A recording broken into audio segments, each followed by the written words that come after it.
சத்குரு முகமாக இருக்குதுன்றது ரொம்ப ஒரு காமெடியான இது தான். ஏன்னா இப்போ வந்து பார்த்தீங்கன்னா இமேஜ் கம்பேரிசன் ஆப்பெல்லாம் வந்துருச்சு, ஏஐலே வந்துட்டிங்கன்னா உங்களுக்கு வந்து சத்குரோட முகமும் ஆதியோகியோட முகமும் ரொம்பலாம் மேட்ச் ஆகாது. இந்த முகம் எப்படி தேர்ந்தெடுக்கப்பட்டது அப்படின்றதுக்கான ஒரு இதுவே பின்னணியே ரொம்ப சுவாரஸ்யமானது. இன்னும் கொஞ்சம் ஆழமாக பார்த்தீங்க அப்படின்னா அவரோட கண்கள் பார்த்தீங்கன்னா ஒரு அசைவில்லாத தன்மையும் இருக்கும், அதே சமயத்தில் அவர் முகத்தில் பார்த்தீங்க அப்படின்னா ஒரு ஆனந்தமும் இருக்கிறத வந்து நீங்கள் பார்க்க முடியும். அவர் பேரில் எந்த சொத்து இல்லை எனக்கு தெரிஞ்ச வரைக்கும். ஃபவுண்டேஷன் வந்து ட்ரஸ்ட் பேரில் தான் இருக்குது. அவர் ஓட்டுற கார் எல்லாமே பார்த்தீங்கன்னா ரொம்ப விலை உயர்ந்த காரெல்லாம் இல்லை. அவர் வந்து என்ன ஒரு சஃபாரி கார் வந்து டிரைவ் பண்ணார். எப்போ அப்படின்னா நதிகள் மீட்போம் இயக்கத்தப்ப அது வந்து டாடா குரூப்பே வந்து அந்த காரை வந்து ஸ்பான்சர் பண்ணியிருந்தாங்க. இப்போ ஒரு ஹார்வர்ட் யூனிவர்சிட்டியில் போய் பேசுகிறாரு, இல்லை ஆக்ஸ்ஃபோர்ட் யூனிவர்சிட்டியில் போகிறாரு, இல்லை காப் மாதிரியான என்விரான்மெண்டல் கான்ஃபரன்ஸ் போகிறாரு, இல்லை வேர்ல்டு எக்கனாமிக் ஃபோரமில் போய் பேசுகிறாரு. இல்லை இதுக்கெல்லாம் பார்த்தீங்கன்னா கோடி கோடியாக உங்களுக்கு வந்து பணம் கொடுக்கறதுக்கு ரெடியாக இருப்பாங்க. ஆனால் அவர் இதுவரைக்கும் அந்த மாதிரி எந்த கான்ஃபரன்ஸ் போனாலும் சரி, வெளிநாட்டில் போய் எந்த எஜுகேஷன் இன்ஸ்டியூஷனில் போய் பேசினாலும் சரி, அவர் ஒரு பைசா வாங்க மாட்டார். ஸோ இது எல்லாமே ஃப்ரீ தான். 11.5 கோடி மரங்கள் வந்து தமிழகம் முழுக்க நட்டிருக்கோம். அது போக 10 ஸ்கூல் வச்சிருக்கோம். அதில் 10,500 ஸ்டூடெண்ட்ஸ் படிக்கிறாங்க.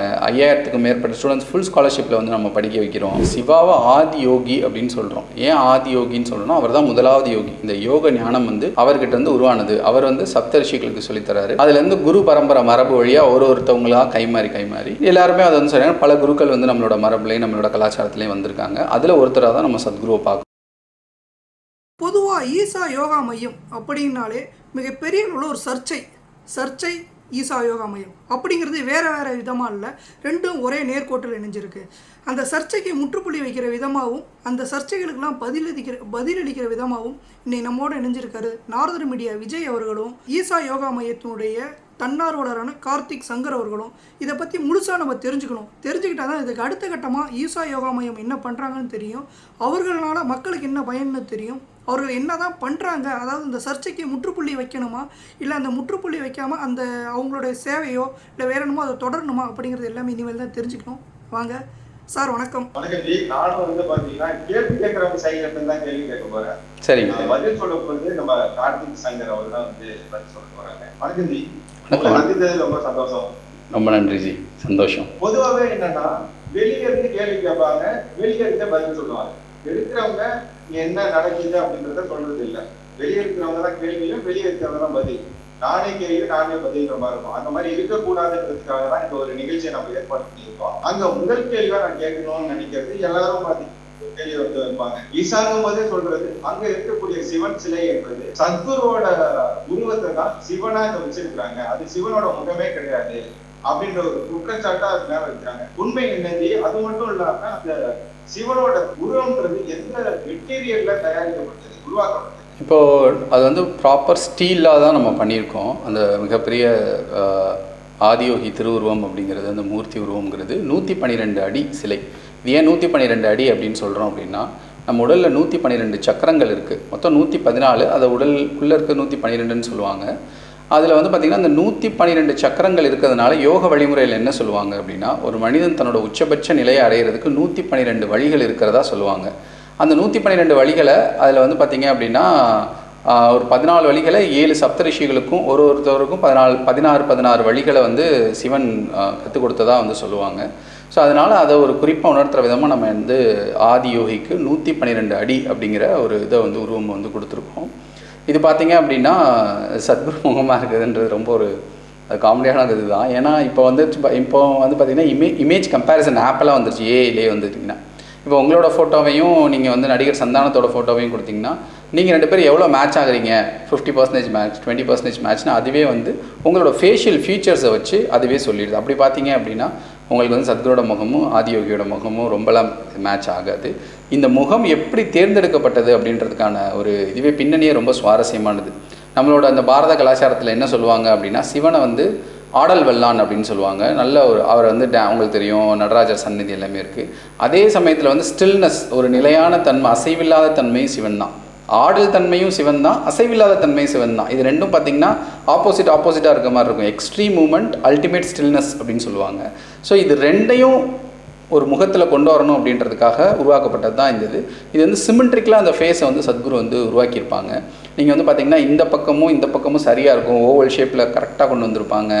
அது ரொம்ப சிமெண்ட்ரி இருக்கும், அந்த ஃபேஷியல் சிமெண்ட்ரின்னு சொல்லுவாங்க இல்லையா, அது ரொம்ப சரியாக அமைச்சிருப்பாங்க. இன்னும் கொஞ்சம் ஆழமாக பார்த்தீங்க அப்படின்னா அவரோட கண்கள் பார்த்திங்கன்னா அதில் ஒரு ஒரு அசைவில்லாத தன்மையும் இருக்கும். அதே சமயத்தில் அவர் முகத்தில் பார்த்தீங்க அப்படின்னா ஒரு ஆனந்தமும் இருக்கிறத வந்து நீங்கள் பார்க்க முடியும்.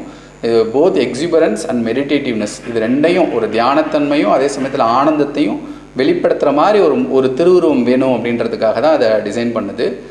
இது சத்குரு மாதிரி இருக்காங்கன்றது எப்படி சொல்கிறாங்க அப்படின்னா, ஆதியோகிக்கு வந்து டர்பனை போட்டு விட்டு தாடியை வச்சுட்டு மீசையை வச்சுட்டு சத்குரு ஃபேஸ் 2 பக்கமும் வச்சு பாருங்கள் இவர் மாதிரி தான் அது இருக்காங்க அப்படின்றாங்க. இது ரொம்ப ஒரு நகைப்புக்குரியது. ஏன்னா நீங்கள் வந்துட்டு மன்மோகன் சிங் இருக்கார் இல்லையா, மன்மோகன் சிங் பக்கத்தில் வச்சுட்டு அதே போல் ஆதியோகிக்கு டர்பன் போட்டு மன்மோகன் சிங் மீசையும் தாடியை வச்சிங்கன்னா ஒரே மாதிரி தான் இருக்கும். ஏன்னா இவ்வளோ தூரம் உங்களுக்கு மீசையும் தாடியும் மறைச்சிரும், இங்கே டர்பன் மறைச்சிரும், இந்த இடம் மட்டும்தான் இருக்கும். அது பார்க்குறதுக்கு எந்த ஃபோட்டோவாக இருந்தாலும் ஒரே ஃபோட்டோ மாதிரி தான் தெரியும். அப்படி கொண்டு வரது ஒரு உள்நோக்கம் கொண்டு பண்ணுறது தான். ஸோ ஆதியோகி திருவுருவம் அப்படிங்கிறது ஒரு ஃபென்டாஸ்டிக் ஒரு மூமெண்ட்டும் ஒரு அல்டிமேட் எக்ஸிபரன்ஸையும் வெளிப்படுத்துகிற விதமாக தான் சத்குரு வந்து அமைச்சிருக்காங்க. சரி, ஓகே சார். அதே நேரத்தில் வந்து ஈசா யோகா மையம் அப்படிங்கிறதே ஒரு கார்ப்பரேட்டாக தான் இயங்குது, இது சேவை செய்யுது அப்படிங்கிறத தாண்டி ஒரு கார்ப்பரேட்டாக மட்டும் தான் இயங்குது அப்படின்னு சொல்கிறாங்க. இதை பற்றி நீங்கள் என்ன சார் நினைக்கிறீங்க? கார்ப்பரேஷன்னா நம்ம என்ன சொல்லுவோம், நம்ம ஊரில் கார்ப்பரேஷன்னா வந்து ப்ராப்பராக ஸ்ட்ரக்சர்டாக இருக்கிறதுக்கு பேர் தான் நம்ம கார்ப்பரேஷன் சொல்லுவோம். அது கீழே முனிசிபாலிட்டி சொல்லுவோம், அது கீழே பஞ்சாயத்துன்னு சொல்லுவோம். ஸோ நீங்கள் எதை கார்ப்பரேஷன் ஆக்சுவலி கார்ப்பரேட் கம்பெனின்னு இருக்குல்ல, அந்த மாதிரி நான் சொல்கிறேன். அதான் கார்ப்பரேஷன்லேருந்து தான் கார்ப்பரேட் வருது, ரெண்டும் ஒன்று தான். நீங்கள் எதை கார்ப்பரேஷன் சொல்கிறீங்களோ அது வந்து முறைப்படி நடக்கிறதுக்கு பேர் கார்ப்பரேஷன். கார்ப்பரேட் கம்பெனினா முறைப்படி நடத்திக்கிறதுக்கு பேர் கார்ப்பரேட் கம்பெனி அப்படின்னு சொல்லுவாங்க. அவங்க ப்ராப்பராக வந்து ரெஜிஸ்டர் பண்ணியிருப்பாங்க, அவங்க கணக்குகள் எல்லாமே தணிக்கை செய்யப்படும். இந்த மாதிரி நடத்துறதுக்கு தான் நீங்கள் வந்து கார்ப்பரேட் அப்படின்னு சொல்லுவீங்க. ஸோ அதனால் ஒரு முறைப்படி ஈஷா யோக மையம் வந்து நடக்குது அப்படிங்கிறத நம்ம எடுத்துக்க முடியும். ஏன் நீங்கள் வந்து ஃபவுண்டேஷனாக உருவானீங்க, இன்ஸ்டியூஷனாக உருவானீங்க அப்படின்னா அதுக்கு முன்னாடி எல்லாமே அப்படி தான் பண்ணியிருக்காங்க. இப்போ ராமகிருஷ்ண மடம் இருக்கட்டும், ஆர் இஸ்கான் இருக்கட்டும், இல்லை பாப்ஸ் நாராயண் அவங்களோட ட்ரஸ்ட் இருக்கட்டும். ஸோ இவங்க எல்லாமே ப்ராப்பராக ரெஜிஸ்டர் பண்ணி கார்ப்பரேட் மாதிரி ரொம்ப ஸ்ட்ரக்சர்டாக நடத்துகிறாங்க. அவங்களுக்கு யோகா சொல்லிக் கொடுக்கறதுக்கு ப்ராப்பராக டீச்சர்ஸ் இருக்காங்க.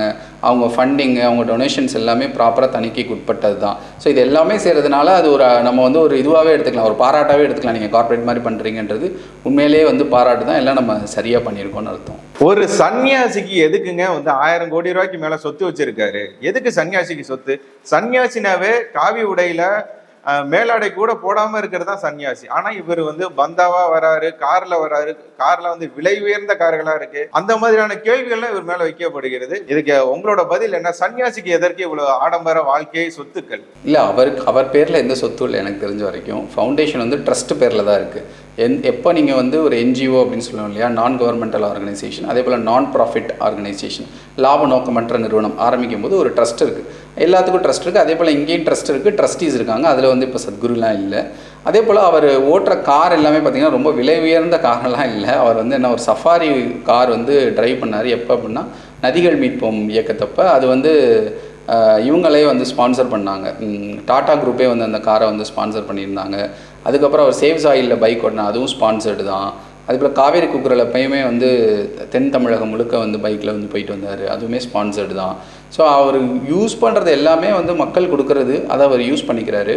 இன்னொன்று பார்த்தீங்க அப்படின்னா, எதுக்காக நீங்கள் ஒரு யோகிக்கு ஒரு சன்னியாசிக்கு வந்து இவ்வளோ பணம் அப்படின்னு பார்த்தீங்கன்னா, அவர் பணம் வாங்க மாட்டார் பேசிக்காக. இப்போ ஒரு ஹார்வர்ட் யூனிவர்சிட்டியில் போய் பேசுகிறாரு, இல்லை ஆக்ஸ்ஃபோர்ட் யூனிவர்சிட்டியில் போகிறாரு, இல்லை காப் மாதிரியான என்விரான்மெண்டல் கான்ஃபரன்ஸ் போகிறாரு, இல்லை வேர்ல்டு எக்கனாமிக் ஃபோரமில் போய் பேசுகிறாரு. இதுக்கெல்லாம் பார்த்தீங்கன்னா கோடியாக அவங்களுக்கு வந்து பணம் கொடுக்கறதுக்கு ரெடியாக இருப்பாங்க. ஆனால் அவர் இது வரைக்கும் அந்த மாதிரி எந்த கான்ஃபரன்ஸ் போனாலும் சரி, வெளிநாட்டில் போய் எந்த எஜுகேஷன் இன்ஸ்டியூஷனில் போய் பேசினாலும் சரி, அவர் ஒரு பைசா வாங்க மாட்டார். ஸோ இது எல்லாமே ஃப்ரீ தான். அவர் உங்கள் ஊருக்கு கூப்பிட்டாலும் ஒன்று தான், அமெரிக்காவில் ஏதாவது ஒரு யூனிவர்சிட்டியில் கூப்பிட்டாலும் ஒன்று தான். அவர் நேராக போவார், உட்காருவார். அவரால் என்ன ஆன்மீக அனுபவத்தை வழங்க முடியுமோ, இல்லை ஆன்மீக உரையை செய்ய முடியுமோ அதை செஞ்சுட்டு அவங்க அங்கேருந்து வந்துடுறாங்க. ஸோ அதுலேருந்து எந்த பணமும் வாங்குறதில்ல. வெளியே பார்க்கும்போது ஏன் இவ்வளோ பெருசாக தெரியுதுன்னா, ஈஷா யோகா மையம் வளர்ந்துருக்கு. ஈஷா யோகானால் மாற்றமடைந்த மக்கள் வந்து நிறைய பேர் இருக்காங்க. அவங்க ஈஷா யோக மையம் இன்னும் நிறைய செய்யணும், செயல்படணும் அப்படின்றதுக்காக நன்கொடை கொடுக்குறாங்க. அது எல்லாமே நல்லதுக்காக தான் உபயோகப்படுத்துகிறோம். இப்போ நம்ம பார்த்த மாதிரி 11.5 கோடி மரங்கள் வந்து தமிழகம் முழுக்க நட்டிருக்கோம். அதுபோக 10 ஸ்கூல் வச்சுருக்கோம். அதில் 10,500 ஸ்டூடெண்ட்ஸ் படிக்கிறாங்க. 5000க்கும் மேற்பட்ட ஸ்டூடெண்ட்ஸ் ஃபுல் ஸ்காலர்ஷிப்பில் வந்து நம்ம படிக்க வைக்கிறோம். ஸோ இது போன்ற மக்களுக்கு எது பயன்படுமோ அந்த செயலுக்கு வந்து அதை எல்லாமே நம்ம வந்து ஸ்பெண்ட் பண்ணுறோம்.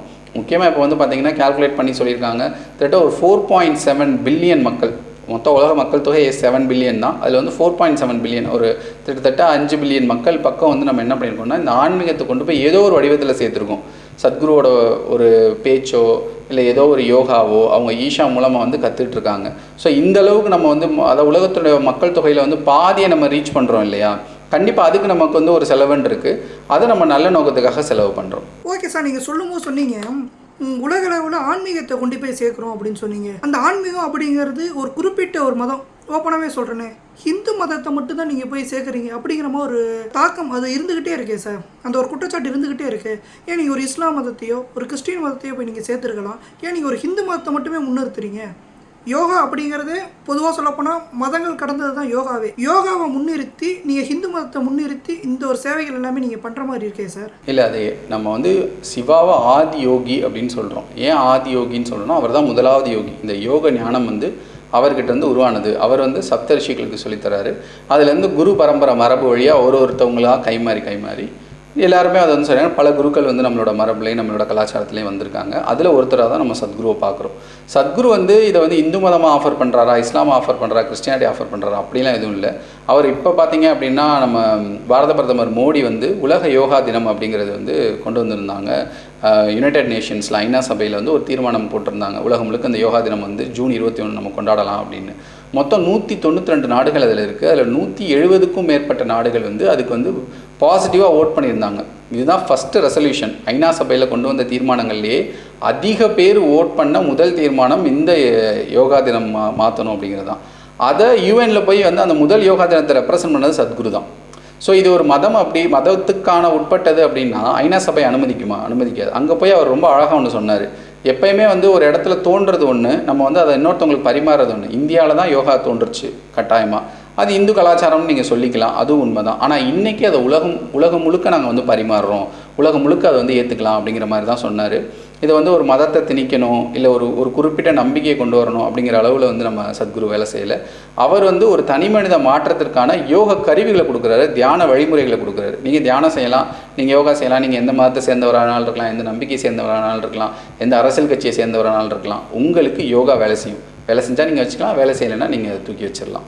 ஈசா யோகா மையத்துக்கே வரோம், அங்க என்ன நடக்குதுன்றத நேரடியாகவே நம்மளுடைய நேயர்களுக்கு நம்ம காட்டணும்னு நினைக்கிறோம். உங்களை சந்திச்சு இவ்வளவு நீங்க வந்து எங்ககிட்ட பகிர்ந்துக்கிட்டீங்க. நாங்க பல கேள்விகள்லாம் கேட்கவே கூடாத கேள்விகள்லாம் உங்ககிட்ட வந்து கேட்டிருக்கோம். களத்துக்கே வரைஞ்சி உங்களை நேர்ல சீக்கிரம் நாங்க வந்து சந்திக்கிறோம். ரொம்ப நன்றி ஜி. கட்டாயமா நீங்க வரணும், நானும் உங்களுக்கு வந்து இன்வைட் பண்றேன். அதே சமயத்தில் இதை பார்க்குற எல்லாரையுமே நான் இன்வைட் பண்ணுறேன். ரொம்பவே நன்றிங்க சார். நன்றி ஜி.